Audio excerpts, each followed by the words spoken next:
you so much, Becky, for this chance. I hope everyone is having a good afternoon, a good morning, or a good evening, wherever they are joining us from.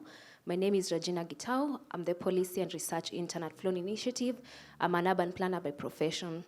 I'm the one who's going to moderate the session on women, on gender and cycling, where I'm honored to share the podium with phenomenal women who I'd like to refer to as trendsetters and OG in cycling within Nairobi. So, would you kindly pull up my presentation?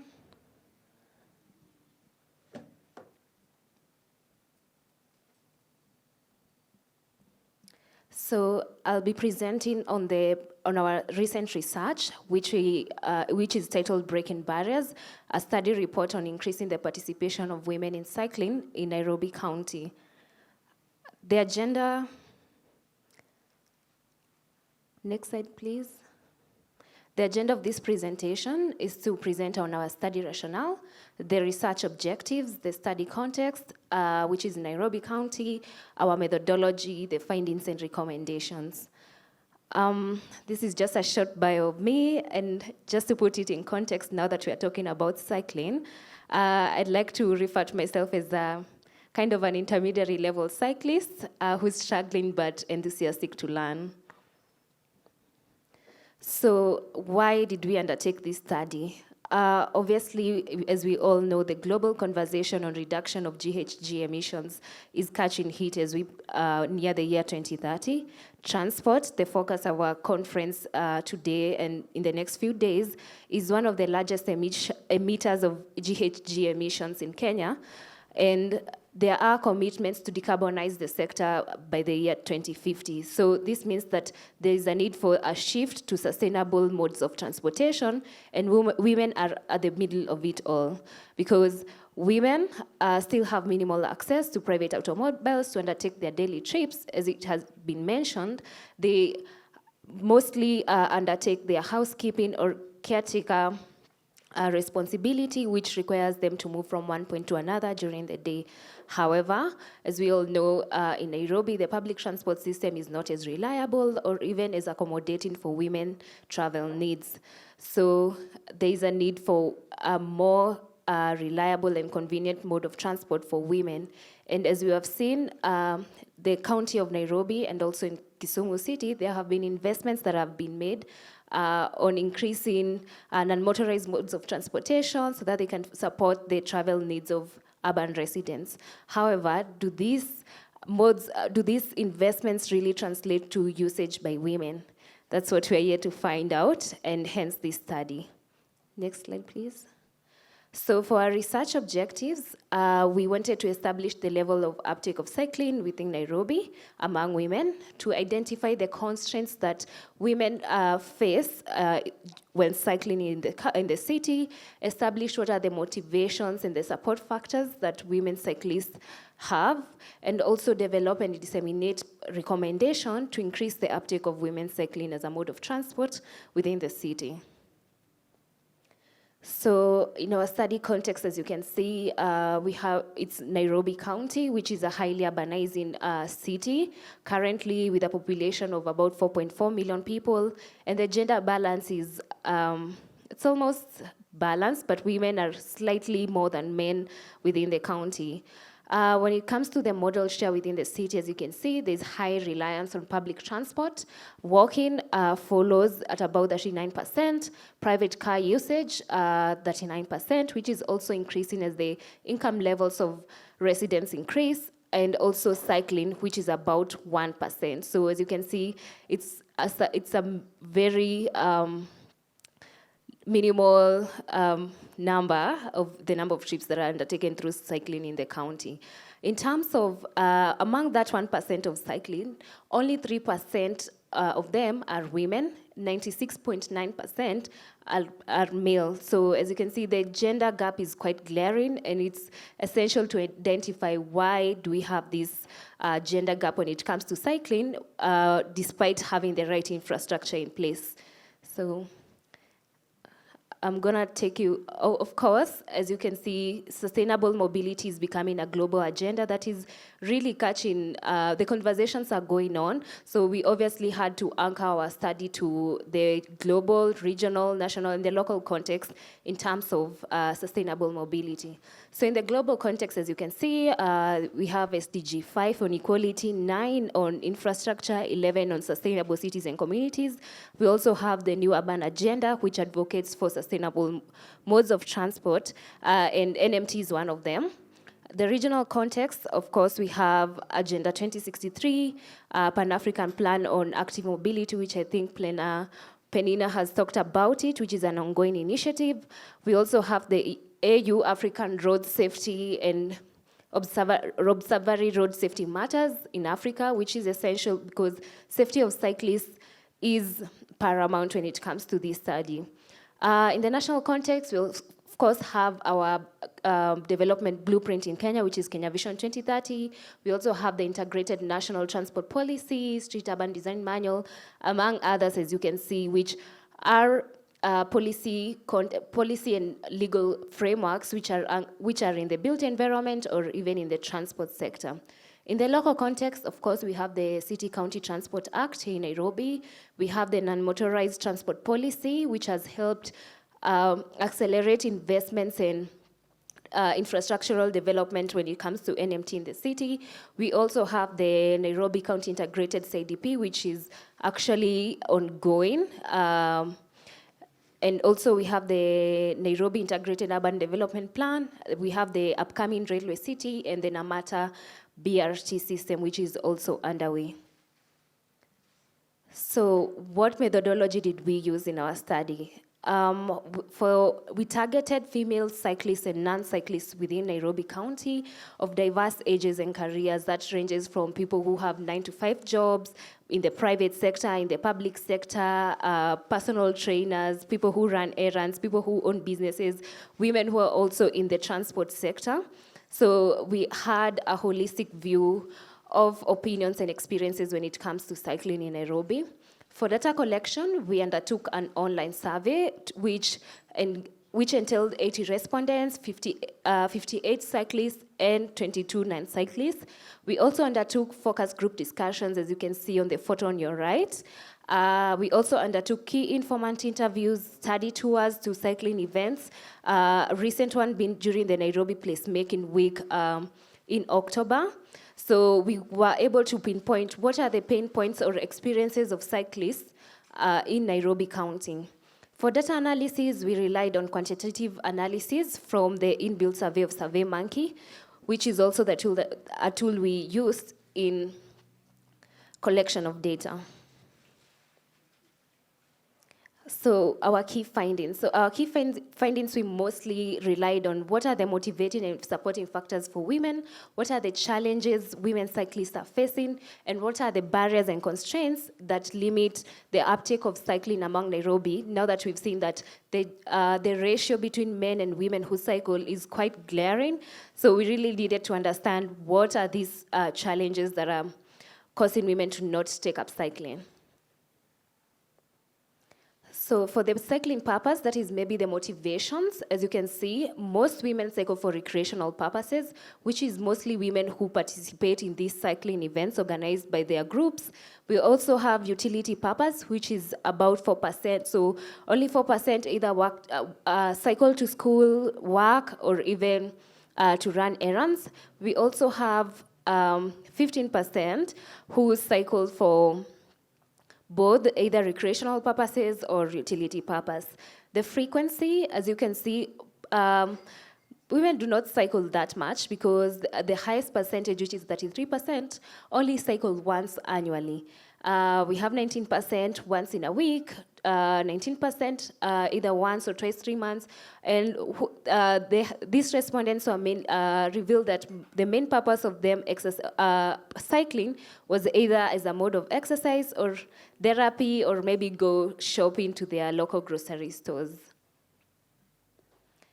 So for these women cyclists, the highest concern or the reasons why they do not undertake frequent cycling is maybe because highly of safety concerns, concerns of personal security and also in terms of the security of their bicycles.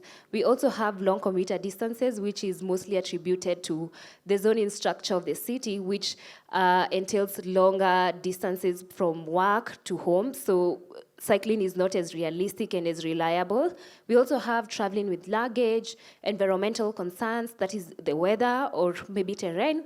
We also have physically draining. Of course, cycling is a rigorous activity. So by the time you get into your destination, let me say work, you're quite tired. So cycling is not an attractive mode of transport. We also have the pressure to look good, which goes without saying. Nobody wants to go to work all sweaty and all that. The other one was either travels with children, maybe they travel with their children as they go to work and drop them off to school, or maybe they also travel with children on their way to work. So safety and security were the most outstanding concerns. So we were like, yeah, okay, we want to promote the uptake of women the uptake of cycling among women in Nairobi County, but how many of these women are actually interested in cycling as a daily mode of transport? And the results are quite interesting. As you can see on your left, cyclists say that a majority of them, that is 67%, they're really not interested in taking up cycling as a daily mode of transport, whereas 33% said, yeah, they would actually consider taking up cycling. And as the previous slide, as you can see, security and safety are among the top two concerns, and also longer commuter distances, and also traveling with luggage, which is not a wonder among women. For non-cyclists, the results were quite unexpected because a majority said, like 46%, yes, they would actually consider taking up cycling as a daily mode of transport. 36% were like, yeah, maybe I'd like to take up cycling as a daily mode of transport. 18% were like, they wouldn't.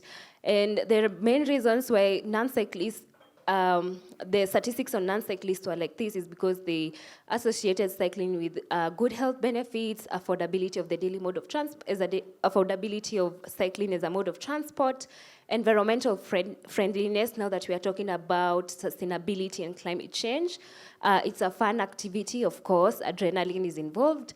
It's fast and reliable, considering the high rates of congestion in the country.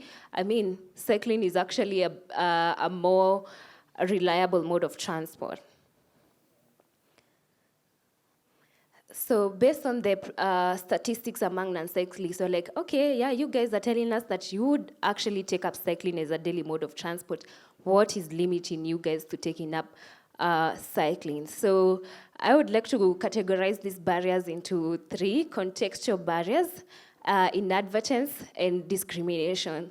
So contextual barriers in the terms of where are you going and where are you?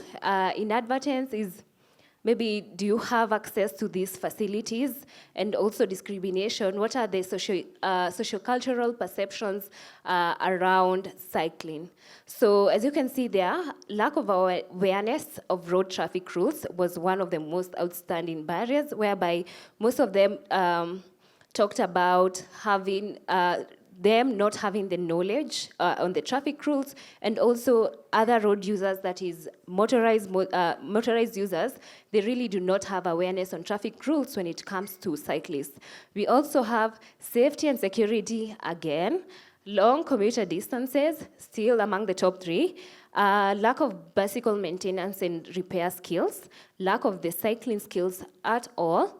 For those who are non-cyclists but have cycling skills, they say that they do not have the confidence in their cycling skills. Other challenges were lack of the high costs associated with cycling, which is when it comes to buying of the cycling gear or even the bike itself. Others, discouragement from others, that is maybe their spouses or even their family. And another one is physical fitness, and the last one is self-consciousness in cycling gear.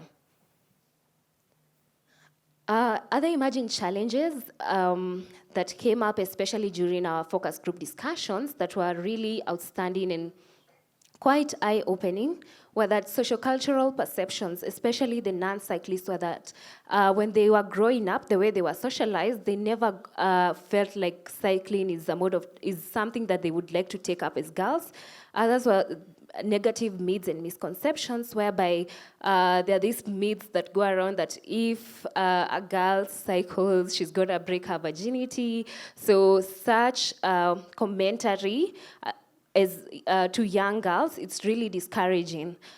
We also have harassment by other users in terms of sexual and physical harassment, whereby some of the cyclists said that they've even experienced spanking while on the road while cycling.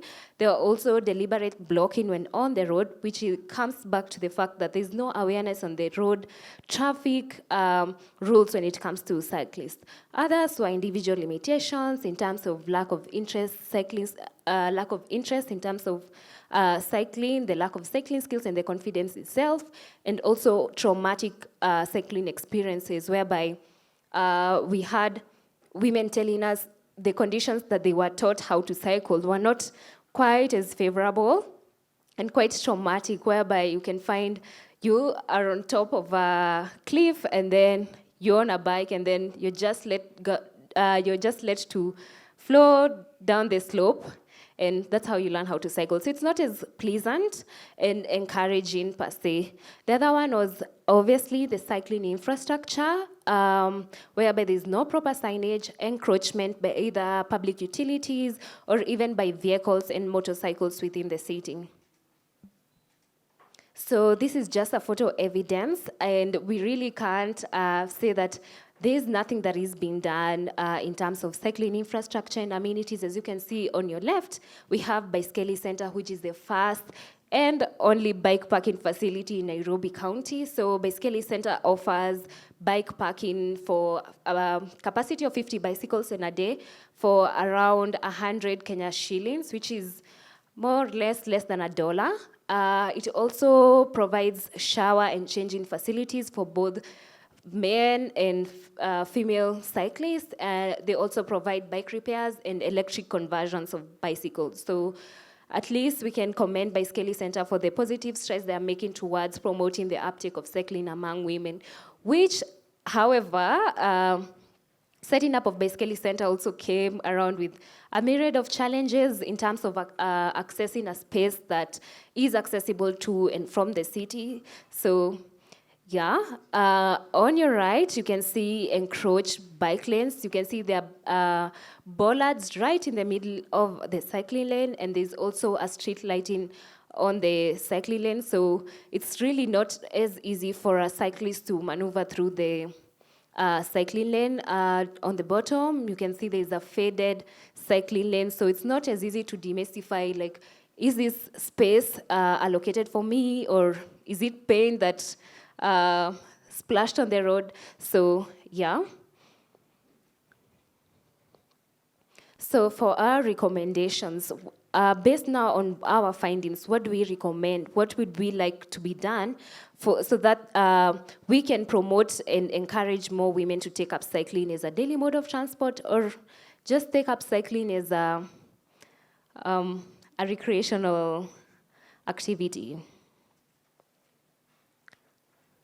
So first, public education and awareness, especially to demystify the negative sociocultural perceptions that surround cycling among women, which will entail dissemination of behavioral change messages, either through print or online media. We also have active involvement of cycling champions, such as social influencers.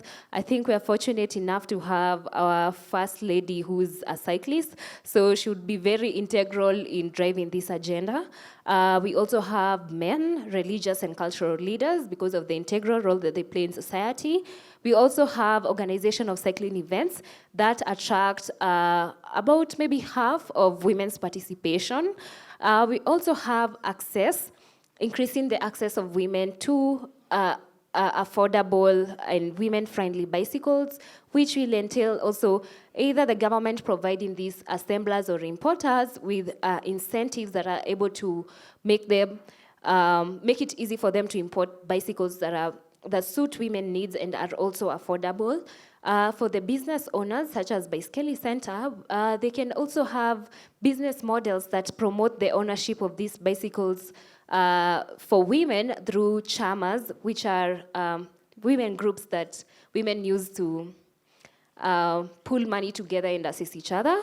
We also have introduction of e-bike share programs, either giveaways or other bike activities that are going to encourage more women to participate in and have an experience in cycling. We also have cycling events whereby we can organize family-friendly cycling events where the whole family can come and cycle together, and this will also help in empowering women and showing the other family members that cycling is actually cool and safe for the women to participate in. Collection of gender aggregated data. I think that is something that has been recurring in our previous sessions today, whereby gender aggregated data, especially when it comes to mobility, is needed so that we can cater for women's needs while traveling. We also have recognition of female cyclists. I think it's important so that we can be able to create more awareness and also help draw inspiration to other women and cyclists. We also have promotion of safe cycling. As you've seen, safety and security is quite major as a limiting factor, as a barrier towards uptake of cycling among women. So that will entail undertaking safety audits along these corridors so that we can know, okay, which road has the most notorious people who sexually harass women, which roads actually do not have the right infrastructure to cater for women cyclists. We also have revision of the Traffic Act, which is actually ongoing, and it will be essential for us to incorporate cyclists as road users and also provide traffic rules that cater for them. The other one is provision of supportive cycling amenities that entails having more bike parking facilities in more accessible areas that enhance proper intermodal integration within the city. We also have provision of showering and changing facilities in public buildings to ensure that if I cycle to work, I know I'm guaranteed I'm gonna get a showering area and I'm able to change so that I can get to the office feeling fresh and confident. The other one is, of course, professional women-centered training programs, whereby these programs are supposed to integrate both women and children, because at the end of the day, you just can't talk about women and leave children out of the picture. So it's important so that children can grow up knowing that cycling is normal. It's not a foreign thing seen your mom cycle, and increase also the acceptability of cycling within the community. The other one is public-private partnerships. We've seen private proprietors such as Baiskeli Center, they're starting these initiatives, but how can we motivate them if we do not have the support of the public sector? So I think it's important that the government is able to partner with these with the private sector, either through funding of women's cycling events, as you're going to hear from one of our speakers today, setting up of bike parking facilities, implementing of bike sharing systems, which I think ITDP is currently rolling this out in Nairobi, and also sponsoring women training programs so that if women do not have access to these opportunities, at least the government can be able to facilitate this. Again, we can undertake integrated transport planning. We've seen like long commuter distances is a challenge. So how can we ensure that women do not have to cycle to for longer distances to get to their places? This entails ensuring transit-oriented development, 15-minute neighborhoods, and also provision of well-connected and dedicated cycling lanes. Lastly, improvement of the existing cycling infrastructure, which will entail increased investments in the sector, proper signage and markings, renovation of any worn-out cycling lanes, because honestly, there are cycling lanes in Nairobi, but the infrastructure is not in good quality, which doesn't guarantee safety for the cyclists. So I think just renovation and also provision of dedicated cycling lanes in densely populated areas within the city, which is actually missing within the city. Lastly, a collection of gender aggregated data within the cycling value chain, either how many women are manufacturers, distributors, repair shops, how many women sell bicycles or repair bicycles. So I believe that's the end of my presentation. In case anyone has any questions, please do not hesitate to drop them in the chat. For the audience here in the conference, you can also drop any questions by me.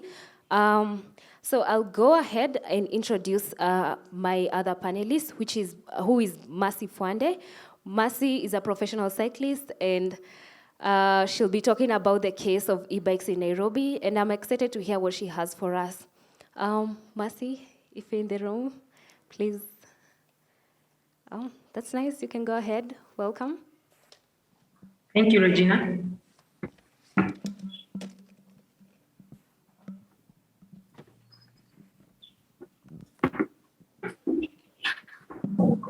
I will share my screen. I hope everyone can see it. Regina? So, yes, we can see your screen, Mercy. You can go ahead. All right, thank you. I will just do a brief introduction of who I am. My name is Fwande, and I'm a cyclist. That is what I like to go by mostly, but I'm also an enthusiast in the development economics area.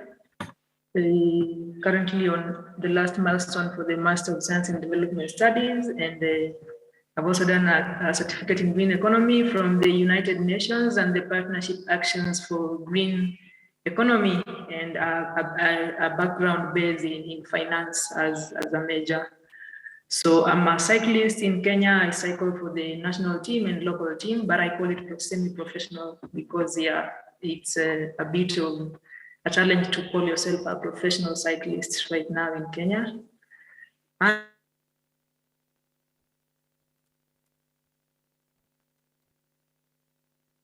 And I take them on the road, ride to work.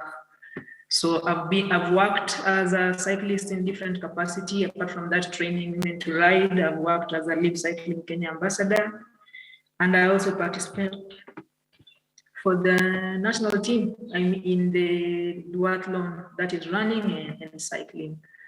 So basically, I'm here today to talk about women in green economy for sustainable development. There is a case of e-bikes in Nairobi. And in a nutshell, I'll just say, in short, I'm trying to look at the potential economic gains that can be harnessed by women if they were involved in e-mobility, and more especially in cycling. So a lot has been stressed on getting gender aggregated data for this. And we've had previous speakers talk about sustainability, but I would like to just briefly brush through presentation and take us to the background of it all. That actually, when we talk about greening and the green economy, then we are talking about an economy that is going to improve the overall well-being of humans and improve also social equity, as well as just significantly reducing the environmental risks and the ecological scarcities that come with it. And in essence, we would say that actually a green economy is one whereby income and employment is driven by public and by private investments that are aimed at reducing carbon emissions and the GHGs, and at the same time enhancing energy and resource efficiency, while preventing the loss of our biodiversity. So of course, this has been looked at in different capacities that I have quoted in this presentation. And at the end of the day, it's aimed at just a maintenance of ecological integrity.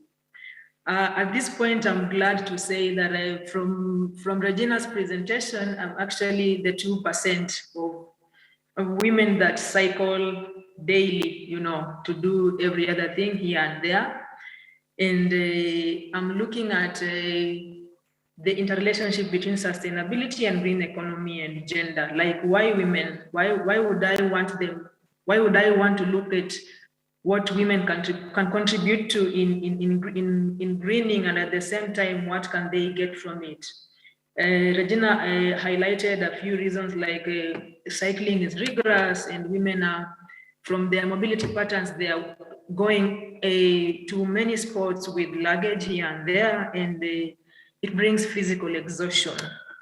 And what a time to have a solution than to look at the data that we can have in actually e-mobility and just going green. So just to put us into perspective, when you look at sustainable development and green economy, both of them are standing for economic growth and environmental conservation, which at the end of the day brings in social equity. While at the same time, when you look at mobility and transport sector, the two are merged because they both appreciate the effects of sustainability in the existence of both sectors, as they are the main economic drivers. And at the same time, again, transport is the main emitter of carbon emissions, you know. And when I looked at the e-reports, the UNEP's e-report towards a greening economy, a highlight is given on promoting investments and spending in technology that stimulate green economy. In such technology that I'm speaking about today is the e-bikes. And for people who are not maybe tech savvy with the e-mobility, I would bring them forth to just quickly what e-bikes and e-mobility is. These are just basically the use of the principle of electric propulsion for a wide range of transportation systems, including motorbikes, cars, trains, and now here we are with e-bikes. And as you look at these bikes being electric propelled, we find that more than 80% of Kenya's electricity is actually clean, whereby we're getting it from geothermal and wind propulsion. So investing in this, in e-bikes, then it will reduce the emission of this in a larger capacity. So there exists links between gender, mobility, and sustainable development, and it's therefore important to do an analysis that will help understand where we are and the existing opportunities that can be leveraged from this. So just to recap what the previous speakers have talked about, the gender differences in mobility, and women having likely to travel shorter distances than men, using more public transport, engaging in non-work travel, making multiple stops, and all this that we've been gathering is that actually it sets women apart and it makes them more drivers to greening, you know, because if we replaced e-bikes and the women are using them comfortably to run all of these errands, then they become a biggest contributor actually towards greening.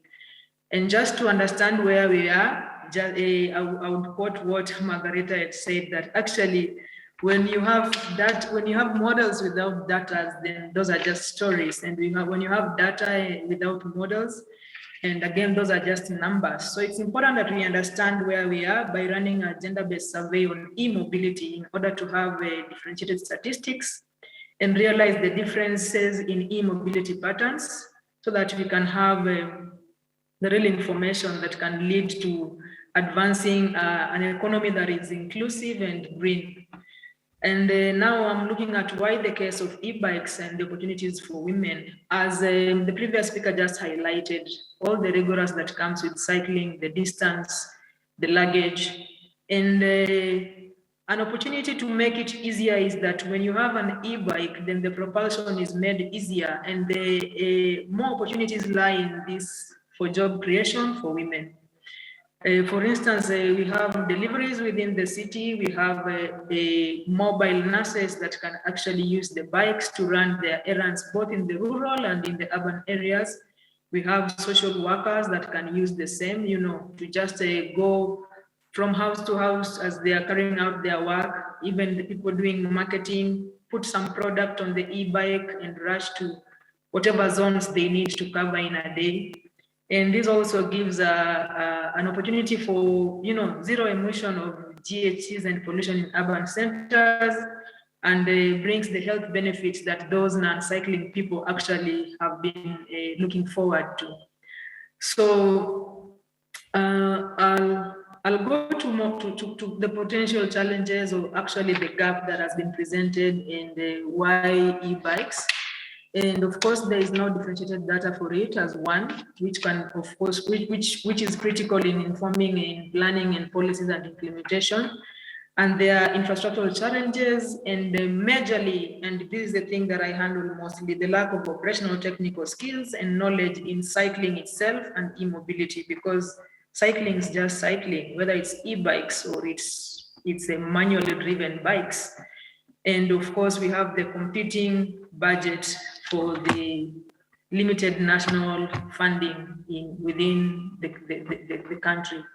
So an overview of the e-bike market is that the market is actually growing. Like I have highlighted 8 of manufacturers for e-bikes, and it will be important to see the contribution of women in whatever capacity found in entry enhancement of this, because I have highlighted here, we have the first African Bicycle Information Organization. We have Way to Mobility, we have solar e-cycles, EB, Jua bikes, little bikes, up bikes, and this list is not exhaustive. So, you know, we can, these are potential areas where we can actually get aggregated data from and see the collaborations that can come through for women and empowering them economically. So I will give a real life insight of myself. In 2018, I ran a bicycle delivery within the city, and I was doing within CBD for 200 Kenyan shillings. Within 10 kilometers from the CBD, I would charge delivery for 500 Kenyan shillings. That's like slightly $5. And within 15 kilometers, I would do for $7, and above 15, I'll do for $10, that's like 100 Kenyan shillings. And the challenges I faced on this road mainly were gender profiling and competing for safety and space always. And there was, of course, the physical exhaustion and competition from motorcycles, which are motor driven, and they would actually do timely deliveries. Like before I do my trip, a motorcyclist would do maybe even 5 trips before I get back. And I looked at a simulation of this experience and a technical solution that would have come if I went e-bike. And that's why I'm looking at this concept as a potential to look at for greening. Because most e-bikes go for within at least 80 kilometers before charge. And I'm looking at this, which is like a total of 40 kilometers out and back. And averagely will take 500 shillings for 10 kilometers. Then I would have an income of $40, that is 4,000 Kenyan shillings if I went e-bike.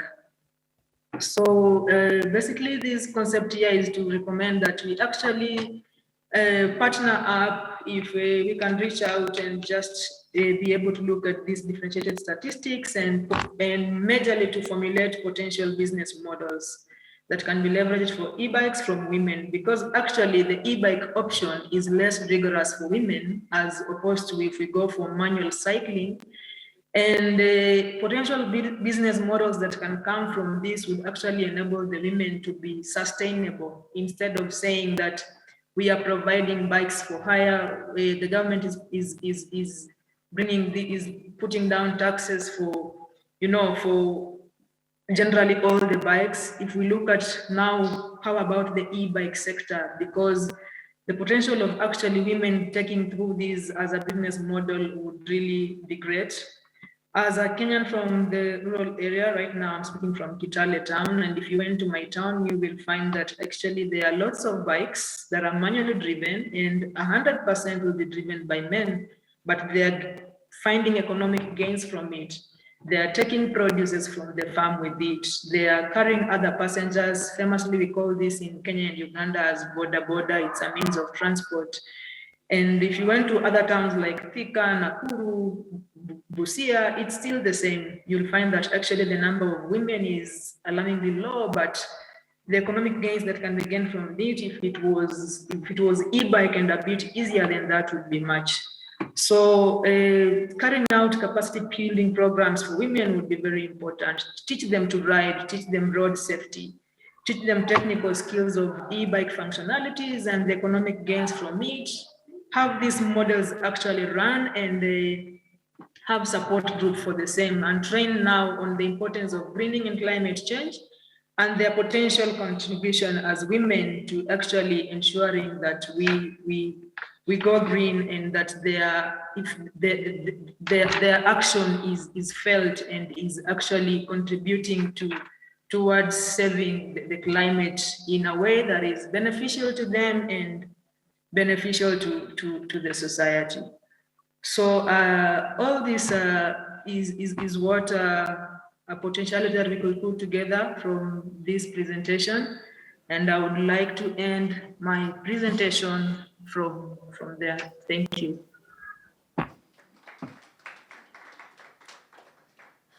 Thank you so much, Mercy, for that insightful presentation. And as we look forward to more women taking up cycling, I think e-bikes are a really attractive opportunity that we need to tap into. So I think during the plenary, Mercy, you'd like us to know how can we own e-bikes. I believe the price of a normal bike and an e-bike is not the same. So I think you'd like to give us more insight on how women can easily access and afford e-bikes. Talking of breaking barriers, we have two lived experiences of two women cyclists who I'd like to bring on stage. And I'll begin with Susan, who is with us here. And Susan, do you please come up and provide us with your lived experience as a woman cyclist? Good afternoon, all. I hope you can hear me well.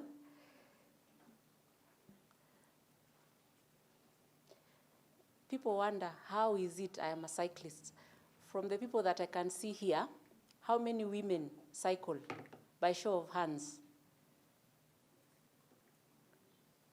Now that we are talking of data, it looks like less than 5% of women actually cycle.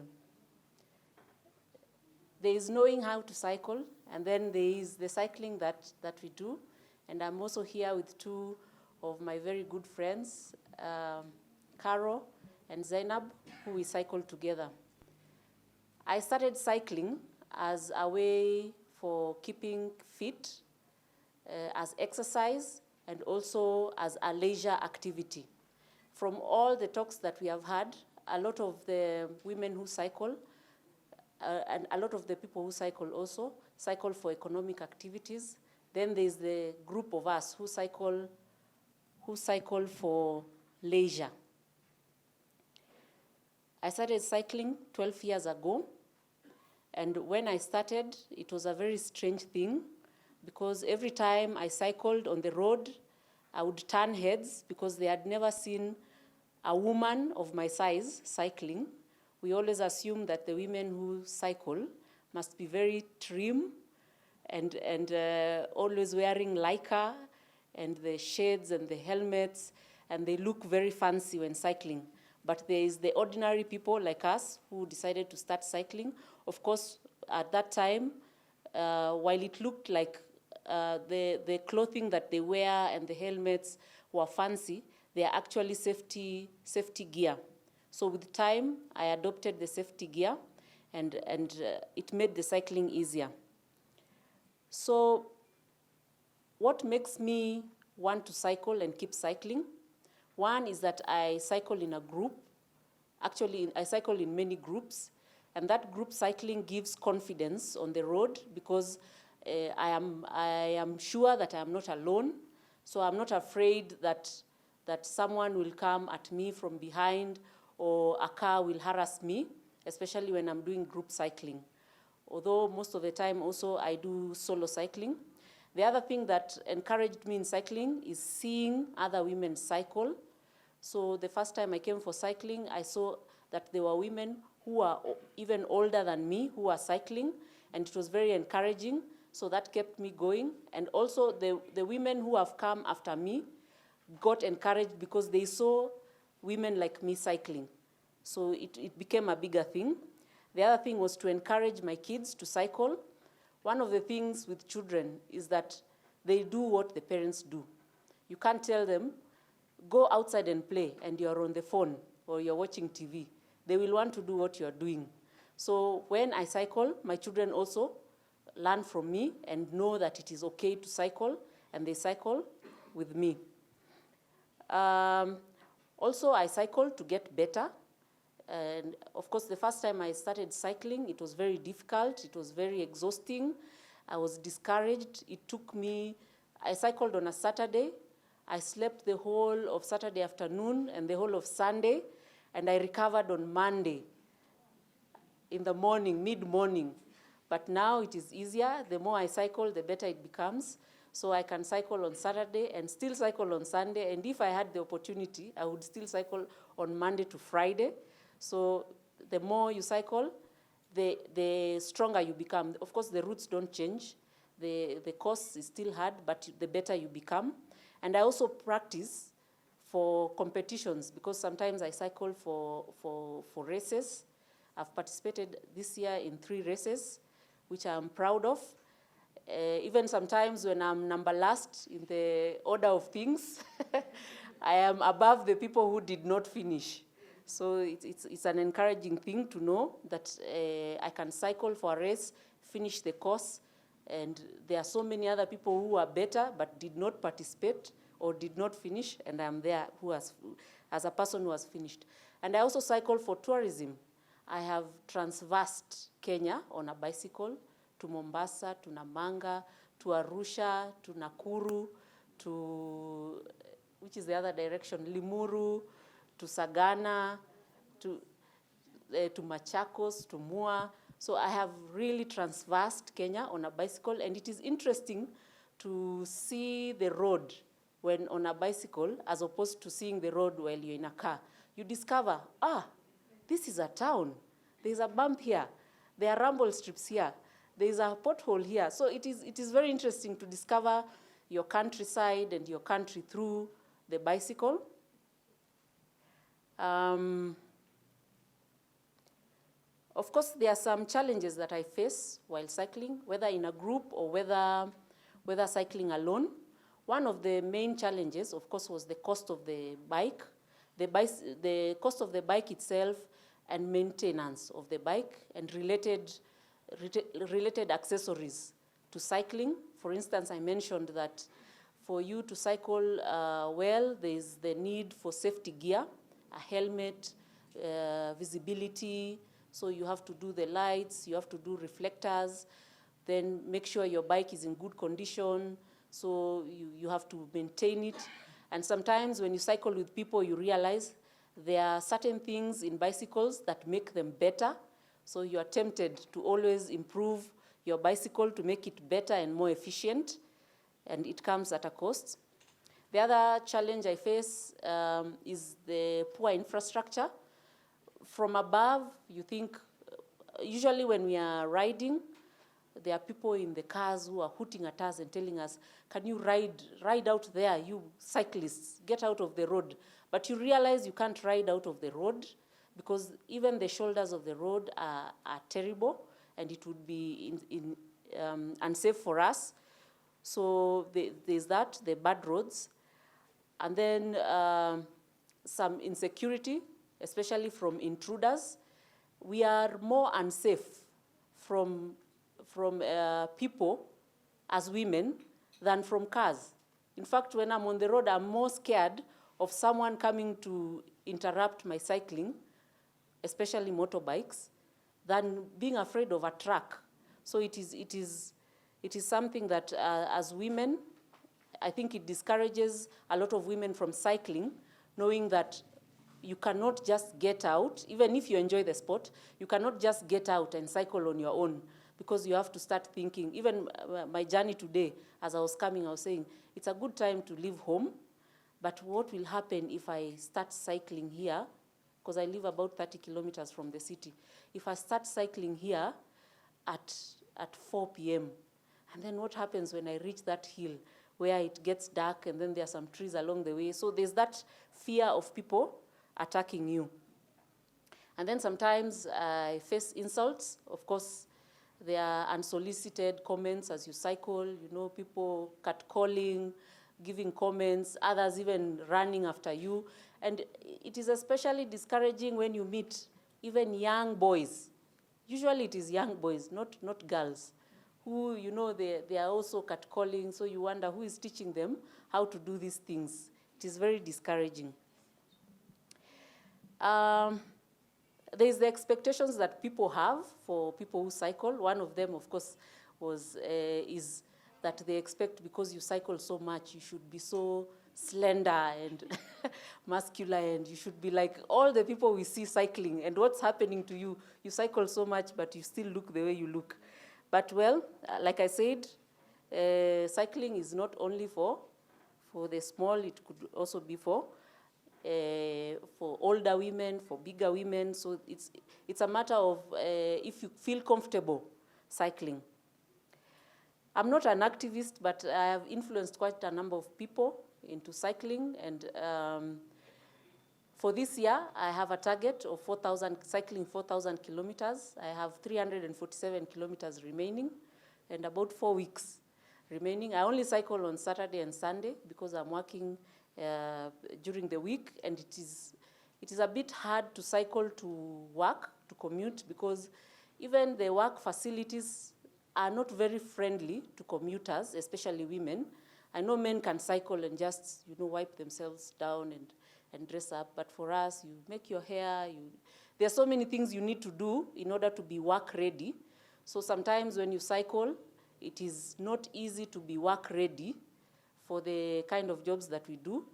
And then also sometimes, because I have to do field work, I can't cycle to the field. It becomes difficult.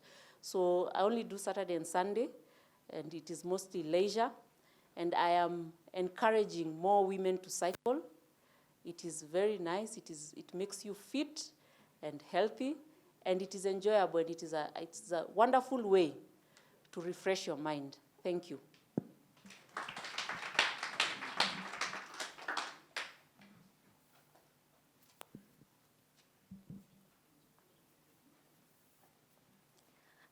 Thank you so much, Susan. I think we should give her another round of applause because I feel like I need to help her finish the next 347 kilometers remaining. I just need an 8 to 5 cycling class.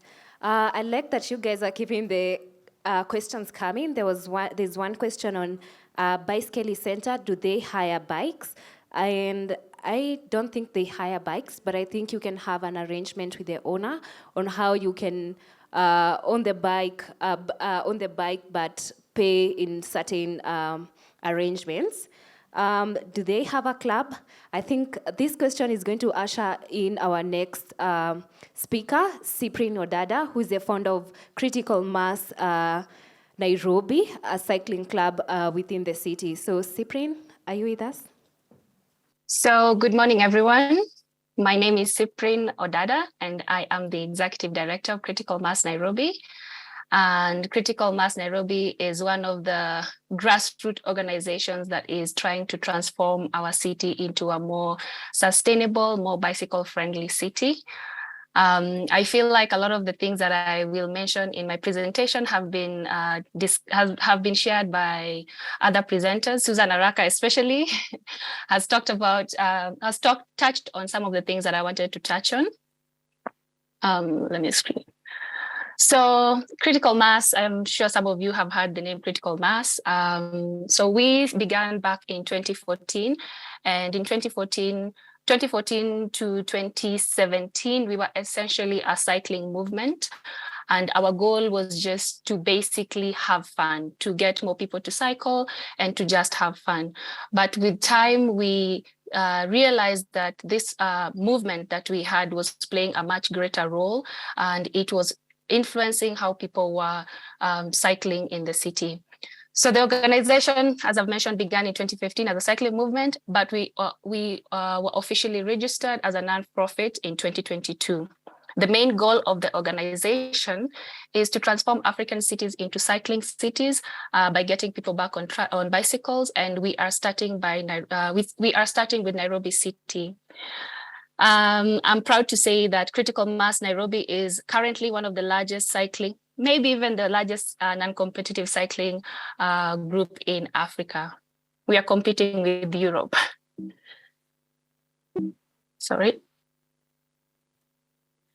So the genesis of Critical Mass Nairobi, as I mentioned, we began in 2014. We were very few, around 20 cyclists, and majority of the cyclists who came for the rides were mostly men.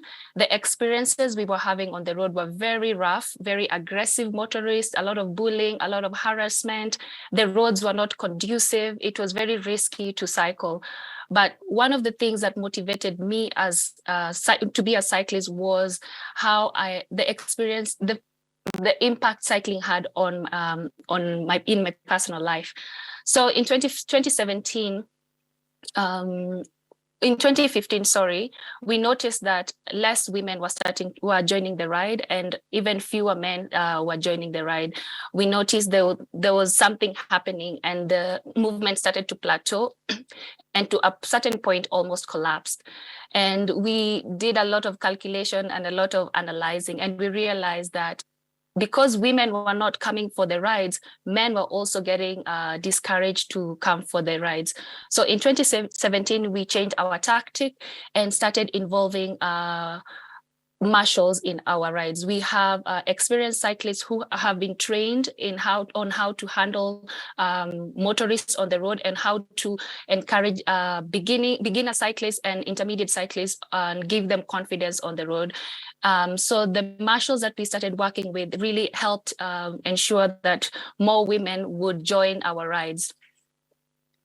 And then between 2018 and 2019, something magical happened, and we had a huge surge in the number of people who were joining our rides. We had so many women and so many men who started coming for the monthly rides. So our rides have always been consistent. Every last Saturday of the month, we were meeting. We started by meeting in Westlands, but we had to change the location because we noticed that Westlands was not the most conducive location for example, somebody coming from Mombasa Road. So we moved in 2017. We moved from Westlands to the CBD, and then also started involving cycling marshals. So what role have women actually played in this surge that we had? So women have played a pivotal role in this in the advancement of cycling in Kenya. And this was, I believe, purely by accident, by just showing up. When a woman is seen on the road, there's a multiplying effect on other demographics. As Susan Araka has mentioned, you cannot tell your children to do something when you yourself are not doing it. So here we had a scenario where women were showing up for their rides. Somehow men also felt compelled to come back. And that also had an effect on children. Children also started feeling safe and started joining our rides. And when children started joining our rides, we also noticed a lot of people with disabilities would come for our ride. And we noticed it was the feeling of protection that made them want to join us. So we feel that when we ride together and we show a stronger front like what we have right now, where we have women, children, men, people with disabilities, our voices are much stronger, and we hope that it will become a voice that policymakers can no longer ignore. So to further understand the role women play on cycling, we needed to understand how women perceive cycling. But in order for us to do that, we wanted to also understand how the other gender, men as well, how they perceive cycling. We did a study a few months ago on road safety, and we had over 415 respondents. 322 were male, 92 were females, and 2 were non-gendered. And I'm proud to say all these respondents were cyclists. So amongst the 91 females, we had diverse age brackets. We had 18 to 14. 18 to 20, all the way to over 40. And what was really interesting was we found that majority of the cyclists we have in Nairobi are above 40. And we also wanted to know how frequent the different age groups cycle. And majority of the cyclists cycle over the weekend, and that being the above 40. And then The rest, 31 to 35 years are the next group, and mostly cycle during the week. So we have a lot of females who cycle every single day, which means they commute on their bicycles compared to the other age brackets. We also wanted to understand the different reasons people had for cycling. There are many reasons. As you can see in this chart, we couldn't really put any reason in one box. We could not put fitness on its own, because one person could be cycling for fitness, but also cycling for sport. And we could also not say somebody is only cycling as a commuter and not cycling for fitness and well-being. So we had several options. And what stood out amongst the options was a lot of women and even men were cycling for fitness and well-being. People are taking, they are using bicycles to try and get healthier and live better lives. And then the next reason is leisure. A lot of cyclists are riding bicycles because they want to have fun. As we are waiting for Cyprien to be back with us, I just have a question to Mercy. Mercy, are you with us? Yes, I'm here. Okay, thanks. You mentioned that you undertake professional training, so I'd like to know, for me who is still a beginner and a really poor cyclist, how do I access training, and is it affordable? Very affordable, and I could actually come to you, or I could teach you to ride at Karura Forest or behind Kasarani, and it's more of a one-on-one term and mostly a commitment, so that I can teach you to ride, and until you know how to do it, we can now do more of a run. Let's say you want to cycle to work. I like to know the reason why someone wants to ride first before I teach them. So let's say you want to ride to work, then actually we can start learning and now do a trip to your workplace. So you can make a commitment for that, and I think it's affordable very much. If we could talk, I see Cyprien is back, so maybe we could continue from where she was. Yeah, thank you so much, Mercy, for that. Hi, Cyprien, you can take the stage now. Hi, I didn't realize I was offline. I don't know where I left my presentation. You were talking about the reasons why people cycle. Okay. So we were trying to understand the different reasons why people cycle, and we couldn't really narrow them in one specific category. We couldn't say people are cycling specifically for fitness and not for commuting, or specifically for commuting and not sports. So we decided to have different categories, and from what we gathered was a lot of cyclists cycle for fitness and well-being. In a combined. You can take a picture. I didn't realize I was offline. Sorry, is everything okay? You're good, you can proceed. Okay. Yes, so the main reason why a lot of people are cycling is for fitness and health, followed by cycling for leisure. And if we combine all this fitness and health options, I think we would have a much greater margin, but we just wanted to spread it out because we wanted to understand, for example, if somebody is only cycling for sports, this person might not be cycling for leisure. But yeah, fitness and health stood out as the main reason.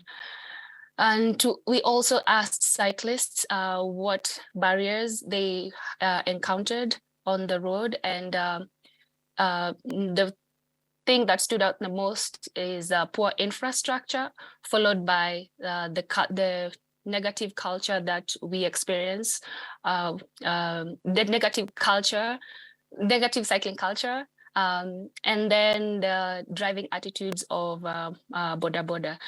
So there are several reasons, and each reason is valid, but what stood out the most is the poor infrastructure. Sorry, this slide is not looking so pretty, but I hope you can still read the words. So let me go back to this one. So when we asked cyclists about sexual the sexual harassment as one of the barriers to cycling, we had an almost leveled response where it was neither here nor neither there, but we narrowed it down to the female cyclists. And we wanted to understand, we wanted to break it down and understand we want to break this down and understand how sexual harassment affects the different genders. So for the men, as you can see, it's not a barrier to men. And for the women, if you can see where Cyprian, yes? would you kindly share your screen? We can't see. It's not shared. Oh no. And also we'd like to wrap up in the next 10. Oh, my screen is busy. Wow. Let me see. I had shared my screen. Yeah. There it is. I can't believe I've been talking all this time. Okay, so yes, so here we are. I believe I've spoken about this slide. I've talked extensively about this slide. So when we wanted to understand how sexual harassment affects the two genders, and we can see here that men are highlighted in red. So for the men, it does not affect them as much. And for the women, it's the sexual harassment is one of the greatest barriers to them cycling. It's one of the factors that really contribute to the decision on whether or not to cycle. My computer has decided to freeze. My sincere apologies. And then we also asked a very general question, how we can make cycling safer. And the main answer was cycling infrastructure, followed by creating awareness and sensitization. And unfortunately, there's only so much as a grassroots organization we can do other than, advocacy work. We can not go on the road and change the infrastructure ourselves. The much we can do is to advocate for better policies and for better roads. But the thing that we can do is we can change the culture of our people. And the easiest way we have found is by doing certain things like this. So there's a project that we are working on called the Nairobi Bike Train. And the Nairobi Bike Train is essentially a way of us getting people back on bicycles. And we are simulating a normal train where we have identified specific bike stops across the city. And these stops will have specific pickup times and drop-off times. And the idea behind this, the bike train is pegged on the idea of safety in numbers. And as I had mentioned, and as Susan Araka had mentioned earlier, and I think Regina had also mentioned in her research, one of the reasons why people don't cycle often is because of that fear of being by themselves. So safety and security is one of the greatest concerns. But how do we actually address these concerns? So we felt, with the success that we've had with critical mass, we saw that people feel safe and are more confident to cycle when they are in a group of people. So the bike train will essentially work like a mini critical mass, but spread across the city. So we had our first pilot last Saturday, where we had over, I think, 8 bike trains coming from different parts of the city. And the Thika Road bike train was the most successful bike train. I think it had close to 7 women, and in total it had over 35 cyclists. And I think amongst the cyclists, we had 7 women. The other most successful one was Juja Road. It had, I think, 5 cyclists, and Juja Road is quite far, but because these women were in a group of people that were cyclists and trusted people, they felt that they could cycle as far as Juja Road and come all the way to the CBD. So how do we get women to cycle? Again, as the other presenters have said, the most basic thing we can do is by being visible and making different types of women visible. We do not want to put out this narrative that the cyclists are, competitive people, or only those who wear cool lycra and who have cool helmets and cool sunglasses. No, cycling is an activity that can be accessed to all, can be enjoyed by all. So we want to put out that, we want to show people that there are diverse types of women who can ride bicycle and who should be able to ride bicycles. I've written here, women are intrinsically social beings, and we tend to go where other women go, where other women like to go. So representation and visibility matters. You've all seen how women go to bathrooms. This is the same concept. We like going with where other women go, and we like doing what other women do. The other thing we can do is to empower more women to take up positions of leadership in cycling. Luckily, right now in 2021, 2022, there have been quite a number of cyclists who are taking up positions of leadership, because the way a woman experiences a road is very different from the way a man experiences a road. I think Penina talked about, how we should plan cities using different lenses. So as a cyclist, if I coming up with an event or a cycling activity, the lens that I will use to visualize or to plan the event will be very different from that of a man. So we encourage more women to take up positions of leadership in cycling, and also just generally creating opportunities that will bring cyclists together, be it a short 10-kilometer cycling activity, be it a neighborhood duathlon, be it a neighborhood, what is it called? BMX ride. I think there was one in the city last weekend. There was a competitive, very fun activity that brought different types of cyclists, including children. So just creating small opportunities here and there that make cycling visible, that is very important. But most importantly is building a community of believers. When we started cycling back in 2014, 2015, it was a very scary experience. We were very few cyclists in Nairobi, and to get to a point where we can say we have over 10,000 cyclists in Nairobi right now is nothing short of a celebration. That's the end of my presentation, and so sorry for all the hiccups. Thank you.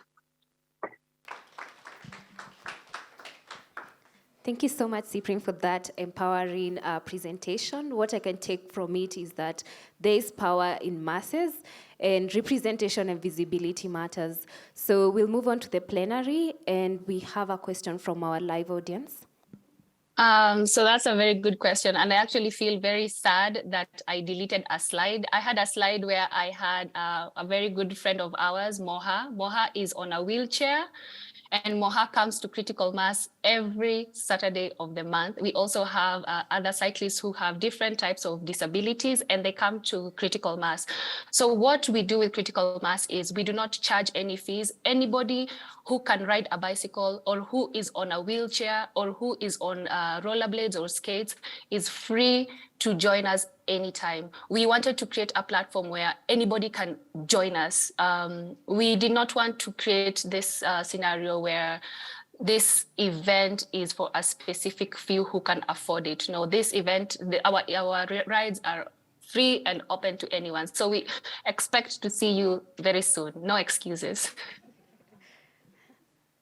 Thank you so much for that, Cyprien. You haven't given us the information. Where can we access the information for the events? What's the time? What's the frequency of your rides? Okay, so our rides are every last Saturday of the month, except the month of December, because December lazima tuende nyumbani tukule kuku.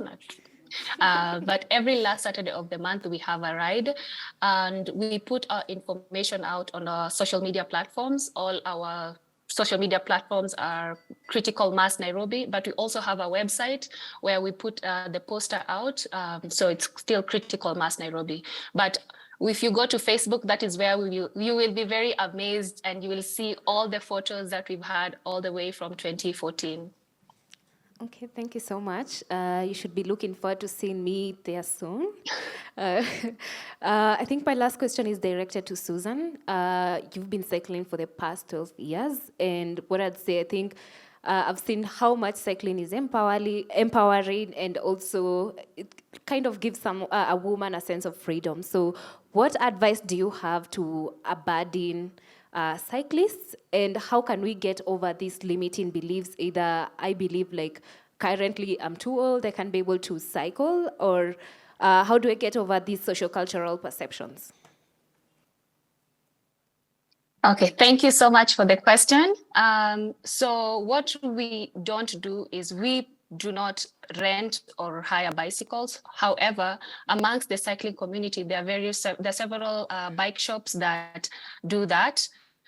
What we do not want to create a scenario where critical mass is now taking up all the businesses that our cyclists are engaging in. So what we are is we are almost like a platform for other cyclists and the other, so platform for other cyclists to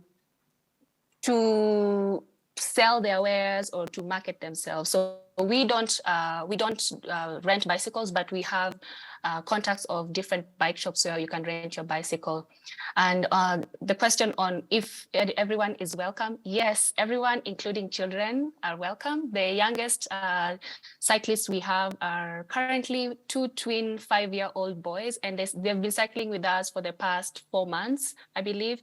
But from that, so they are the youngest on 2 wheels. However, we have parents who also come with their children on bike carriers, and those ones can range from 3 months to whatever age the parent feels like carrying their child. And the oldest cyclist we've ever had was, I think, an 80-something-year-old gentleman. But we do not discriminate on age. Anybody can come as long as you are able to ride your bicycle. So to answer your third question on if you don't know how to ride a bicycle, what would you do? We don't train people. However, we have a network of cyclists who do train people. We don't take other people's job, but when you need to be trained, we will connect you with either a bike shop or individuals who have been training, who are proficient in training adults and even children on how to ride bicycles. So everybody, hakuna excuse, everybody should be able to ride a bicycle by 2023. Well, 2024. Yeah, I agree with you. I think for us who don't know how to cycle, we should put it in our New Year's resolutions. For training, I think we have Mercy. We can share her contacts, and she provides professional cycling classes, as she talked about. I'm really grateful for this session.